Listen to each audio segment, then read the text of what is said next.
தொகுதி பொறுப்பாளர்கள் நீங்க அறிவிச்சிருந்தீங்க. ஆனா திடீர்னு அண்ணாமலை வந்து பணியிலிருந்து குடும்ப சூழ்நிலை தந்தைக்கு உடம்பு சரியில்லைன்னு சொல்லி எழுதுறேன்னு சொல்லியிருக்காரு. புதுப்பட்டியலும் எழுதுறதுக்கான வாய்ப்பு இருக்கு. உண்மையிலேயே எனக்கு இந்த ஊடகங்களை நினைச்சா ரொம்ப வருத்தமா இருக்கு. அதுவும் பாலிமர் டிவி பார்த்தா ரொம்ப வருத்தமா வேதனையாவும் இருக்கு. பாலிமர் நீ எந்த டிவி? பாலிமர் டிவியா? ஏன் இப்படி பொய்யான தகவலை சொல்றாங்கன்னு எனக்கு தெரியல. மதிப்புக்குரிய அண்ணாமலைஜி அவர்கள் எல்லா நிர்வாகிகளுக்கும் நாங்க வந்து எல்லா தொகுதிக்கும் 6 பேர் தொகுதியில போய் என்னென்ன பிரச்சனைகளுக்கு ஆய்வு செய்யணும்னு கேட்டிருக்கிறோம். ஆனா பாலிமர் டிவியில என்ன டிசிஷன் தெரியல எனக்கு.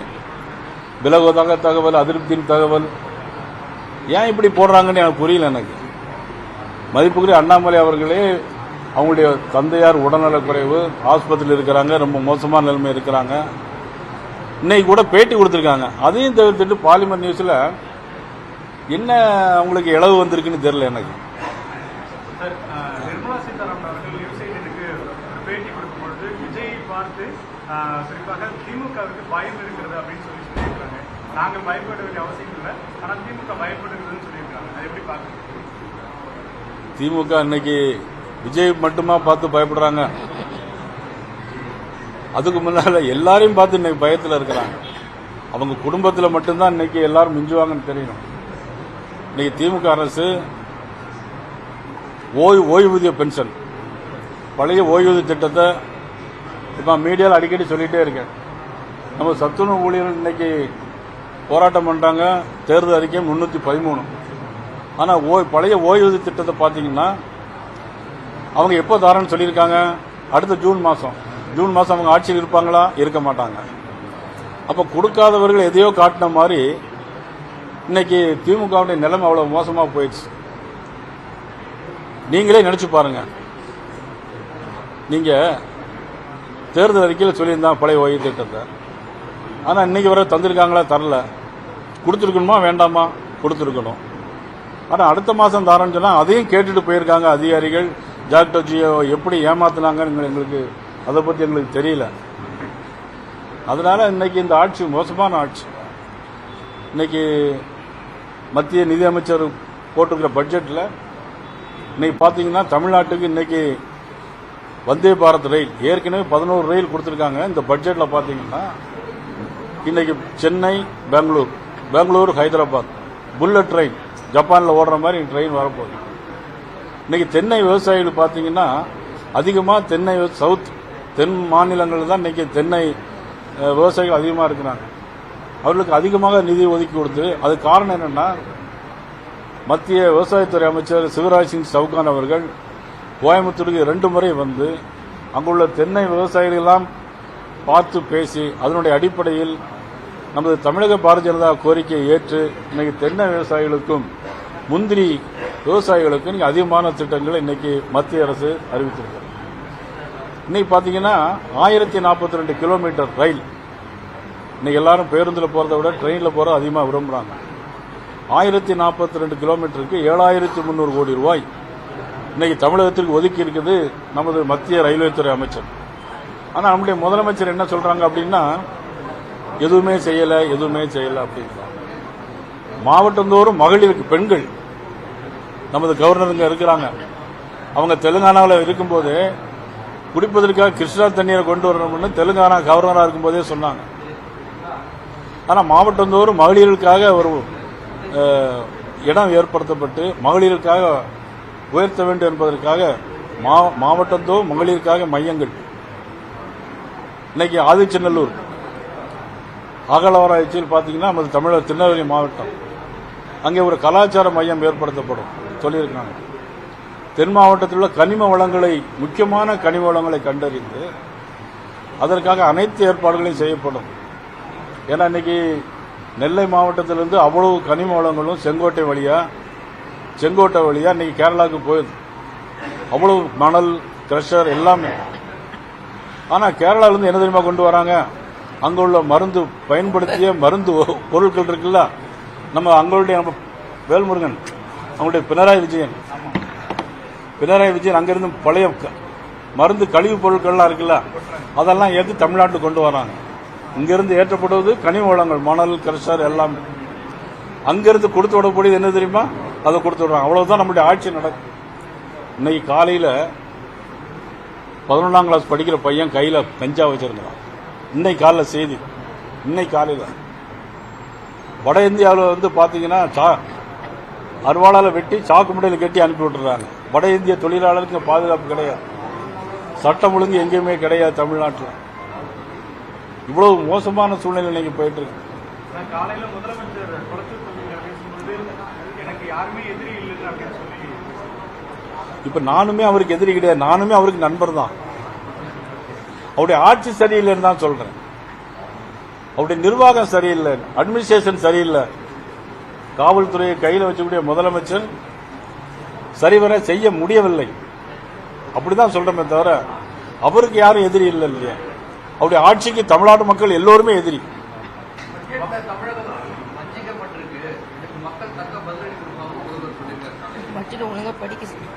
பட்ஜெட்டு நான் இப்ப ஏற்கனவே சொன்னேன்.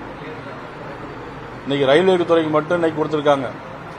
செமி கண்டக்டருக்கு 40,000 கோடி ரூபாய், ஆயுர்வேத மருந்துக்கு 10,000 கோடி ரூபாய், மருந்துகளை அதிநவீனப்படுத்தி ஆயுர்வேதற்கு 10,000 கோடி ரூபாய் கொடுத்திருக்காங்க. இப்போ இவங்க ஒரு பட்ஜெட் போடும்போது குறிப்பிட்ட ஒவ்வொரு ஊருக்குமா கொடுக்க போறாங்க. மொத்தத்தில் ஒரு பட்ஜெட்டை போடுறாங்க. அதுக்கு பிறகு எந்தெந்த மாவட்டத்திற்கு எந்தெந்த அளவு கொடுக்க வேண்டுமோ அந்தந்த அளவு கொடுக்கறாங்க. அதே மாதிரி அகில இந்தியாவில் போடப்பட்ட பட்ஜெட்டு தமிழ்நாட்டிற்கு என்னென்ன தேவை, ரயில்வேக்கு எவ்வளவு தேவை, மருந்துக்கு எவ்வளவு தேவை, அதெல்லாம் இனிமே ஒதுக்கி கொடுப்பாங்க. நான் சொன்னது அகழ்வாராய்ச்சி, கனிம வளங்கள் தமிழ்நாட்டுக்கு வருது. 7,000 கோடி ரூபாய் இன்னைக்கு நமக்கு 7,000 கோடி ரூபாய் இன்னைக்கு ரயில்வேக்கு ஒதுக்கியிருக்காங்க. 3,042 கிலோமீட்டர் இடம் எடுத்து கொடுக்கணும். 1,042 கிலோமீட்டர் இடம் தான் எடுத்து கொடுத்திருக்காங்க. அதிலே 7,300 கோடி ரூபாய். இதுல எங்க வஞ்சிக்கப்பட்டிருக்குங்கிறது தெரியல.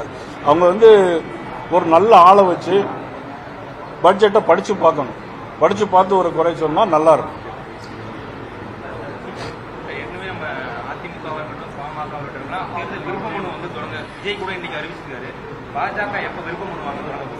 பாஜக எப்பொழுதுமே விருப்ப மனு வாங்குறது இல்லை. எங்களுக்கு யார் யார் கேண்டிடேட், எந்தெந்த தொகுதி அப்படிங்கறது எங்க தலைமை முடிவு செய்யும், அவங்க அறிவிப்பாங்க. அதை பத்தி யாரும் கவலைப்பட வேண்டிய அவசியம் இல்லை. திமுக காங்கிரஸ் கூட்டணி உடைய வாய்ப்பு சொல்லியிருந்தீங்க. 3 நாள்ல மீண்டும் பேச்சுவார்த்தை நாங்கள் பேச போறோம் அப்படின்னு சொல்லியிருக்கோம். அதாவது நான் ஒன்னும் ஜோசியம் சொன்ன மாதிரி சொல்லல, தீர்க்க தரமா சொன்னேன். 3 மாசத்துக்கு முந்தையே சொன்னேன். நீங்க எல்லாரும் மீடியா ஊடகங்கள்லாம் கேட்டுக்கிட்டே இருந்தீங்க. உங்களுடைய கூட்டணி வீக்கா இருக்கு, இங்க ஸ்ட்ராங்கா இருக்கு. நான் சொன்னேன் எங்களுடைய கூட்டணி ஸ்ட்ராங்கா ஆகும், அவங்களுடைய கூட்டணி உடையும் அப்படின்னு சொல்லியிருந்தேன். அது எப்ப இன்னும் 2 நாள்ல பாக்கிறேன் அப்படின்னு தெரியும். இடமில்லைன்னு சொல்லி எடப்பாடி சொல்லிட்டாரு. தேசிய ஜனநாயக கூட்டணியில ஓபிஎஸ்க்கு இடம் உண்டாரு. அது அவங்களுடைய உள்கட்சி பிரச்சனை, அவங்க பேசி முடிக்க வேண்டியது. அதை பத்தி நம்ம சொல்ல முடியும்.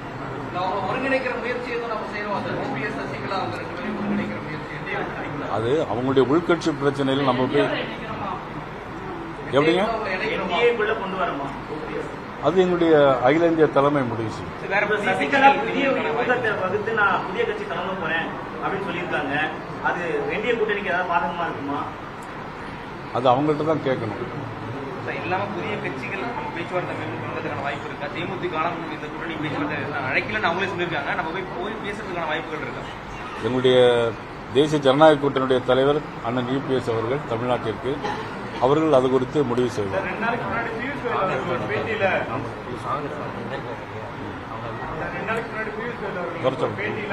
விஜயனுடைய கூட்டணி உங்களுக்கு தேவையில்லை அப்படின்ற ஒரு யாரு பியூஷ் கோயல் அப்ப நீங்க பல பேர் தமிழிசை அவங்களுக்கு கூட ஒரு சொல்லியிருக்காங்க. நீங்க வந்தால் உங்களுக்கு தான் லாபம்னு சொல்லிட்டு 2 பேர் சொன்னதுமே சரியான கருத்து. எப்படின்னு கேட்டீங்கன்னா, நிச்சயமா நாங்க ஸ்ட்ராங்கான கூட்டணி, நாங்க ஸ்ட்ராங்கான கூட்டணி. எங்களுக்கு அவர்கள் சேரணுங்கிறது ஒரு முக்கியமா இல்லையாங்கிறது 2வது விஷயம். மதிப்புக்குரிய முன்னாள் கவர்னர் சொன்னது, வந்தால் அவர்களுக்கு நல்லது, தமிழ்நாட்டுக்கு நல்லது. தமிழ்நாட்டுக்கு நல்லதை செய்வதற்காக யார் யாரெல்லாம் முன் வைக்கிறார்களோ அது. தேர்தல் பொறுப்பாளர்கள் நியமிச்சிருக்கீங்க, அதெல்லாம் தனிச்சையா முடிவெடுத்து இல்ல கலந்து ஆலோசித்து அவங்கள்ட்ட கேட்டு எந்த தேர்தல் சுற்றுப்பயண பொறுப்பாளர்கள் கேட்குறாங்க.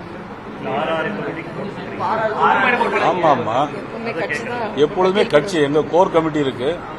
நாங்க தனிப்பட்ட முறையில் யாருமே எதையும் பாரதிய ஜனதா கட்சியை பொறுத்த மட்டிலும் நான் தனிப்பட்ட முறையில் எந்த முடிவு யாரும் எடுக்க முடியாது. கோர் கமிட்டி இருக்கு, கோர் கமிட்டி கூடி அந்த முடிவு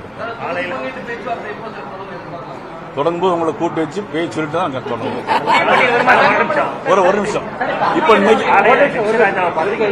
இன்னைக்கு கூட காங்கிரஸ் கட்சியினுடைய மாநில பொதுச் செயலாளர் மதிப்புக்குரிய மூர்த்தி அவர்கள் இங்க வந்திருக்கிறாங்க. மூர்த்தி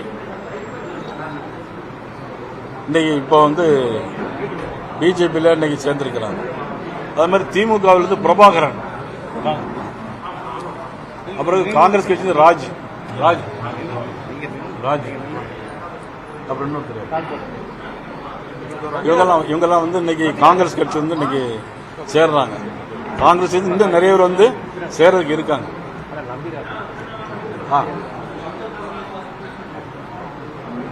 மதிப்புக்குரிய நம்பிராஜன் அவர்கள் கோயில்பட்டியில் முக்கியமான தொழிலதிபர். முன்னாடி ரொம்ப நாள் அதிமுகவில் இருந்தாங்க. அதுக்கு பிறகு எந்த கட்சியிலும் இல்ல. இப்போ பிஜேபியில தன்னை இணைச்சு கொடுத்தாங்க. இல்ல, அவங்க தமிழ்நாடு குலாலர் சமுதாயம். ஆமா, ஹெச் ராஜா அவர்கள் நல்ல முறையில் உடல் நிலைமை முன்னேறி கொண்டிருக்கிறது. வெகு விரைவில் அவர்கள் வீடு திரும்புவார்கள். தேர்தல் அறிக்கை எப்பொழுது வெளியிடப்படும்? அக்கா தீவிரமா வேலை பார்த்துருக்காங்க. தேர்தல் அவங்கள்ட்ட கேளுங்க. நீங்க 2 வார்த்தை சொல்லுங்க. மரியாதைக்குரிய மாநில தலைவர் அவர்களுக்கு வணக்கம். தேர்தல் அறிக்கை தீவிரமாக பணிக்குழு செயலாற்றிக் கொண்டிருக்கிறது. நேற்றைய தினம் மரியாதைக்குரிய மாநில தலைவர் அவர்களோட வழிகாட்டுதல்ல 5ஆம் தேதியிலிருந்து 6ஆம் தேதியிலிருந்து 15ஆம் தேதி வரை எல்லா மாவட்டங்களுக்கும் இந்த வாகனங்கள் செல்கிறது. அந்த வாகனங்கள்ல மக்களிடமிருந்து மக்களுக்காக தான் அதோட பேரு. அதே மாதிரி ஒரு மிஸ்டு கால் நம்பர் கொடுத்திருக்கோம்.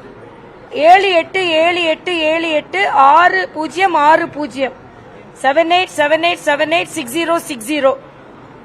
இதுல யார் வேண்டுமானாலும் மிஸ்ட் கால் கொடுத்த உடனே ஒரு இணைப்பு வரும். அந்த இணைப்புல உங்களோட கோரிக்கையை பதிவு செய்யலாம்.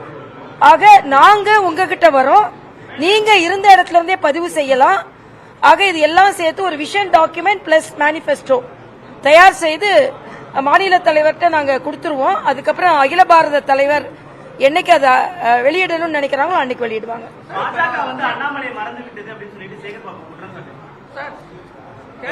சேகர் பாபுக்கு ஏறுங்க, அவரை யாரும் பறக்கலையான்னு பார்க்க சொல்லுங்க.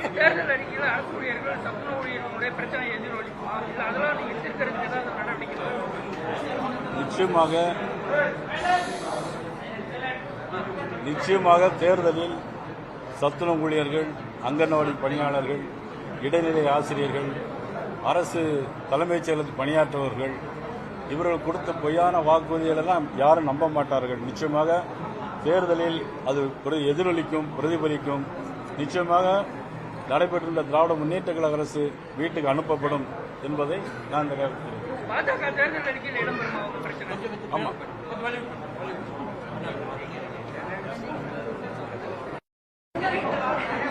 ஏற்கனவே காங்கிரஸ் கட்சியிலிருந்து தொடர்ந்து இன்றைக்கு வழக்கறிஞர்கள், பொதுமக்கள் இன்னைக்கு பாரதிய ஜனதா கட்சியில் இன்னைக்கு இணைத்துக் கொண்டிருக்கிறார்கள் என்பதை இந்த நேரத்தில் நான் தெரிவித்துக் கொள்கிறேன். நன்றி.